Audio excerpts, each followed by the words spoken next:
Bien, si ya está todo dispuesto, si es posible, vamos a intentar tomar contacto con este abogado penalista, Federico Paruolo.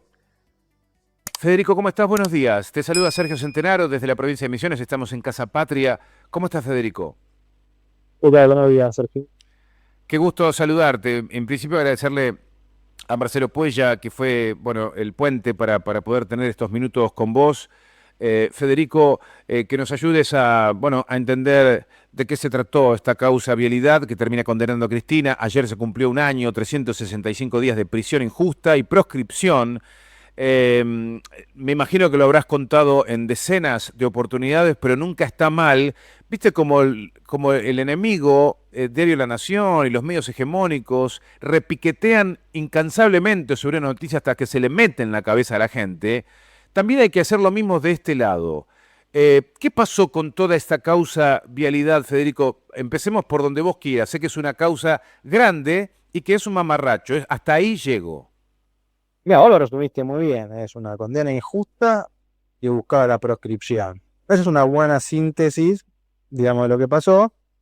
Lo cierto es que en la causa de vialidad, primero que se violaron todas las garantías del debido proceso y la otra compañera Cecilia se hace una muy buena pregunta con esto que pasó, que es si tan seguros estaban que lo que había pasado pasó, no hacía falta hacer trampa, ¿no? Básicamente. Y las trampas fueron muchas. Primero que fue una cosa que ya había sido investigada. Se investigaron 54 horas públicas, de las cuales 50 ya habían sido investigadas y se había determinado que no había ningún tipo de delito. Lo segundo que pasó fue que se investigaron 54 horas, pero solo se auditaron 4. El resto no se auditó, se presupuso.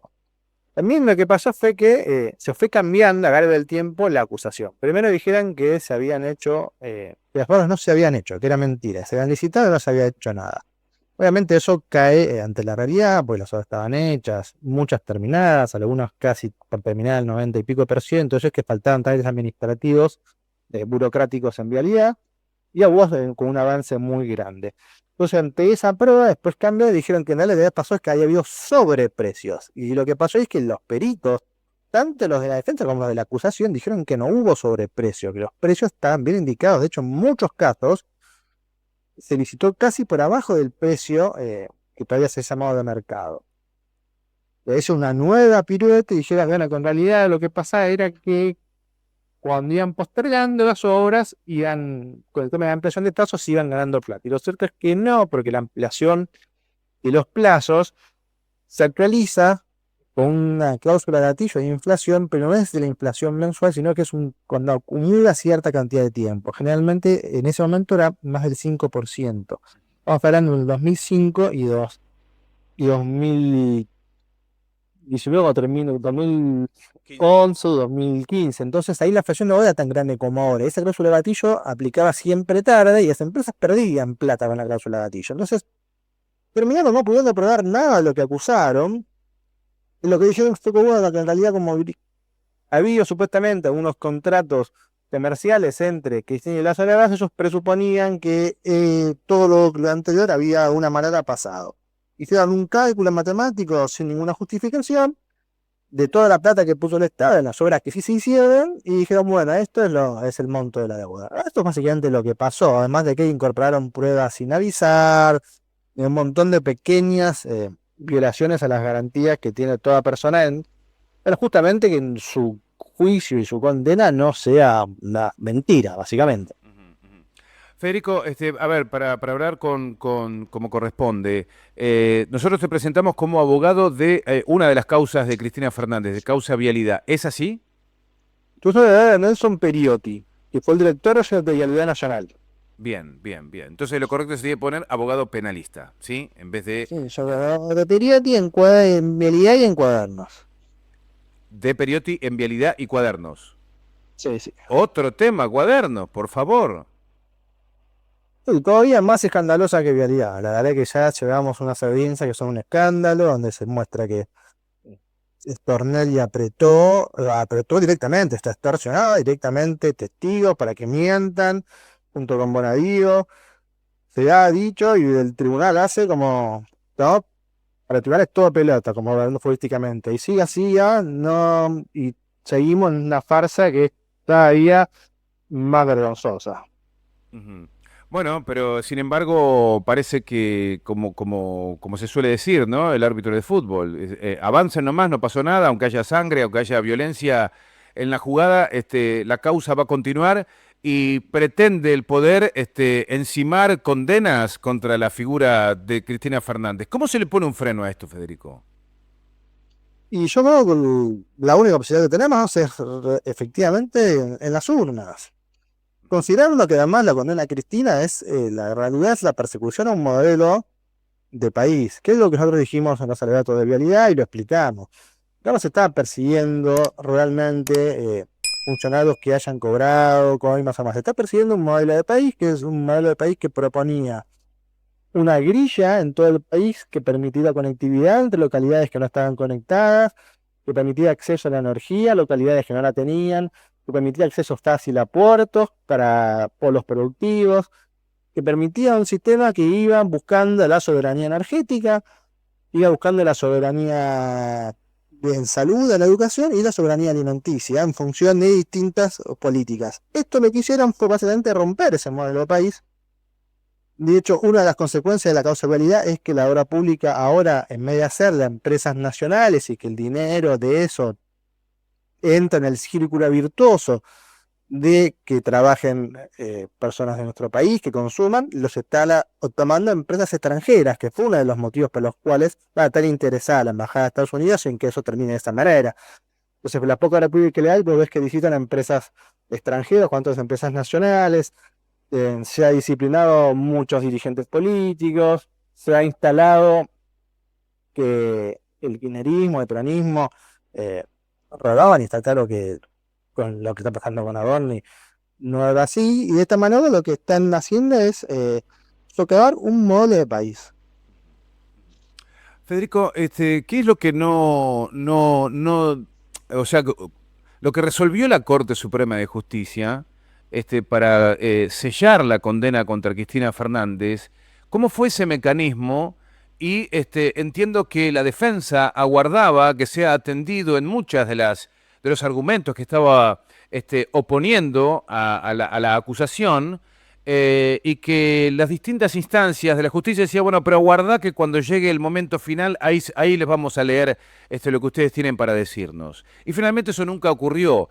¿Querés ayudarnos a entender qué fue todo lo que debió hacer la Corte Suprema y no hizo? Sí, por supuesto. Igual lo importante es tener en cuenta que la Corte Suprema tiene una doctrina desde sus inicios, más allá de que para mí el Poder Judicial en general es cuestionable y cuestionable desde sus inicios, porque es un poder que siempre se sostuvo al calor de los poderes reales, con la doctrina de facto para quedarse siendo Corte Suprema con los golpes militares y demás cuestiones.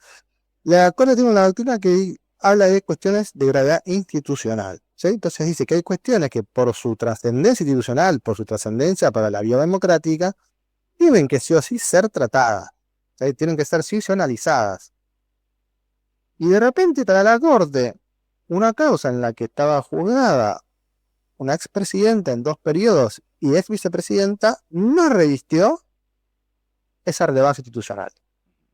Entonces decidió no entrar en un análisis de fondo de las cuestiones que fueron planteando tanto la defensa de Cristina Fernández como el resto de las defensas.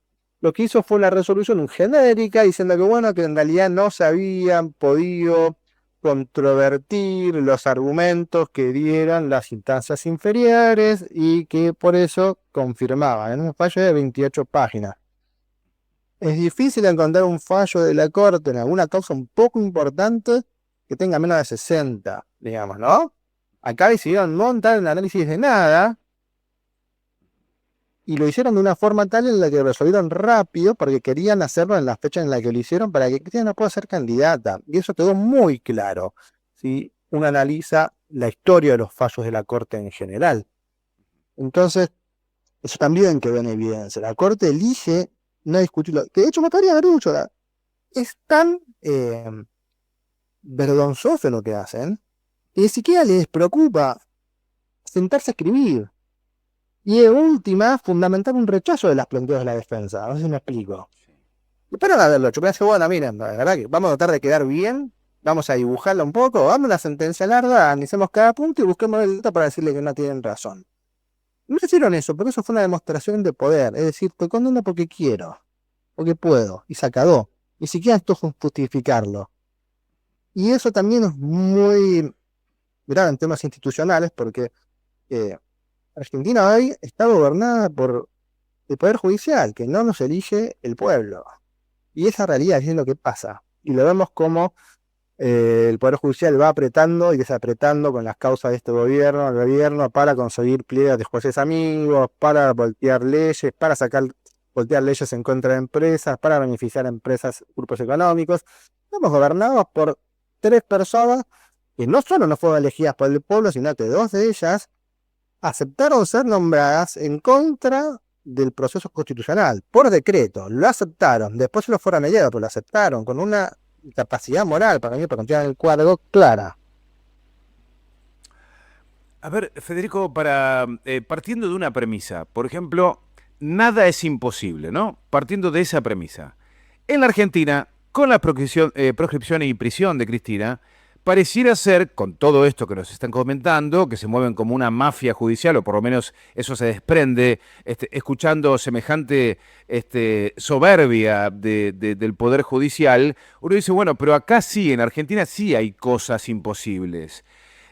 Por lo tanto, para destrabar esta situación, estamos solamente conminados a esperar, a tener que esperar a que se reelija en elecciones presidenciales para conocer la suerte de la máxima conducción del peronismo, o por el contrario, como nadie puede conocer el futuro y sobre todo el efecto político que tienen determinados hechos, también sería sabio saber esperar, porque si bien en términos jurídicos destrabar esto suena imposible, en lo político no. En lo político puede pasar cosas que hoy no conocemos y que pueden destrabar esta situación. ¿Cómo analizar eso, Federico? En lo jurídico ya es jaque mate, pero en lo político, Cristina tiene más vidas en el tablero de ajedrez.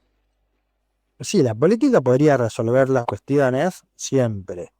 Lo que pasa, como ya te explicaba antes, la Corte vino a romper el sistema de poder tradicional de Argentina y la política en sí, porque les hacía falta hacer eso para que justamente lo que vos decís no se pueda de alguna manera articular. Y yo, entonces, si vos me preguntás a mí, yo no creo que hoy la política, como sistema de poder, tenga la posibilidad de cambiar esto si no hay desde el pueblo una clara demostración de un cambio de rumbo que los asuste. Entiendo perfectamente. Entiendo perfectamente. Y ninguna experiencia puede intentar entrar en otra experiencia, qué sé yo. Es como decir, bueno, sigamos el camino de Lula, la experiencia de Lula que estuvo preso, después quedó libre porque no sé quién obligó a la Corte, al tribunal, máximo tribunal de Brasil, para liberarlo y después fue presidente. Bueno, la vida no es así y las experiencias no se repiten. Por lo tanto, quizá, no sé, organismos internacionales que se puedan pronunciar a favor de la situación de Cristina y reclamando su libertad, no cambien mucho la ecuación. Pero sí me queda una carta ahí que me acabas de mencionar, que es el pueblo.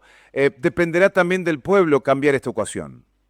Sí, depende para mí, puedo equivocar o ganante, es el pueblo el único actor que ahí puede ganar esta ecuación. Clarísimo. Clarísimo. Bueno, ¿y cómo se va a vehiculizar semejante fenómeno? Me viene a la mente una fecha. Empieza con 17 y termina con octubre. Pero bueno, nada, me queda allí esa pregunta que la sabrá responder el mismo pueblo argentino. Federico, Exactamente. claro, bueno, gracias por este tiempo. Si querés, hablamos un poquitito en el cierre ya de lo que es la causa Cuadernos y sobre todo me quería referir en particular a la presión que han recibido muchos testigos o quienes participaron de indagatorias que estaban bueno, obligados a declarar contra Cristina Fernández si no iban presos. ¿Qué es eso? ¿Es otra muestra de una mafia judicial? ¿Y cómo es que el pueblo argentino en su conjunto no logra entender esto? Quizá también por la acción de los medios de comunicación que adormecen este tipo de impactos. También es grave, Federico. Sí, a ver, la guerra judicial del lawfare es la articulación entre los medios masivos de comunicación y el Poder Judicial. Son cómplices. Eso está claro, son socios en esto, ¿sí? Esto empieza, de hecho, sí, digamos, a mí me gusta siempre acordarse por cómo empiezan las cosas para no repetir en todo caso problemas el error. Esto empieza cuando se le niega la fusión de Clarín con Cablevisión. A ver.